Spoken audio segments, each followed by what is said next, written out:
பொதுவாக நாம் அனைவரும் கோவிலுக்குச் செல்கிறோம். ஆனால் கோவிலுக்குள் சென்றதும் நாம் கடைபிடிக்க வேண்டிய சில முக்கியமான ஆன்மீக முறைகள் இருக்கின்றன. அவை என்னென்ன என்று இப்போது பார்ப்போம். முதலாவதாக கோபுர தரிசனம். கோபுர தரிசனம் கோடி புண்ணியம் என்பார்கள். கோவிலுக்குள் நுழையும் முன் அந்த ராஜகோபுரத்தை நிமிர்ந்து பார்த்து வணங்குங்கள். வாசலை தொட்டு கும்பிட்டு இறைவனின் அனுமதியோடு உள்ளே நுழையுங்கள். இரண்டாவதாக முதல் வணக்கம். உள்ளே சென்றதும் நேராக மூலவரை பார்க்க ஓடக்கூடாது. முதலில் கொடிமரத்தை வணங்க வேண்டும். ஆண்கள் சாஷ்டாங்கமாகவும் பெண்கள் மண்டியிட்டும் இங்கு மட்டுமே விழுந்து வணங்க வேண்டும் என்பது ஐதீகம்.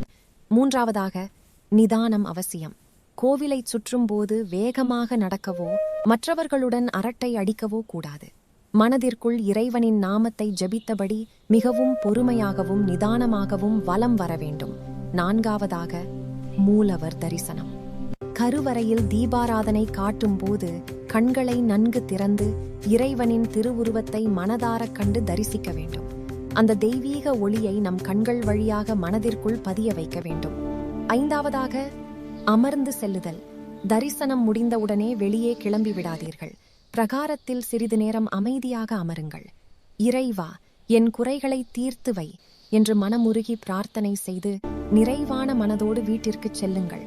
ஆறாவதாக பிரசாதம் வாங்குதல் மற்றும் மரியாதை.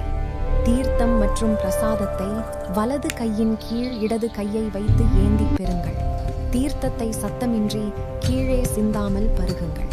திருநீறு அல்லது குங்குமம் இட்ட பிறகு மீதமிருப்பதை தூணிலோ சுவற்றிலோ துடைக்காதீர்கள். இதுவே இறைவனுக்குச் செய்யும் மிக உயரிய மரியாதை. முடிவாக இந்த முறைகளை சரியாக பின்பற்றி இறைவனின் முழு அருளையும் பெறுவோம். இந்த வீடியோ உங்களுக்கு பிடித்திருந்தால் உங்கள் நண்பர்களுக்கும் பகிருங்கள். ஆன்மீக தகவல்களுக்கு தொடர்ந்து இணைந்திருங்கள். ஓம் நம சிவாய.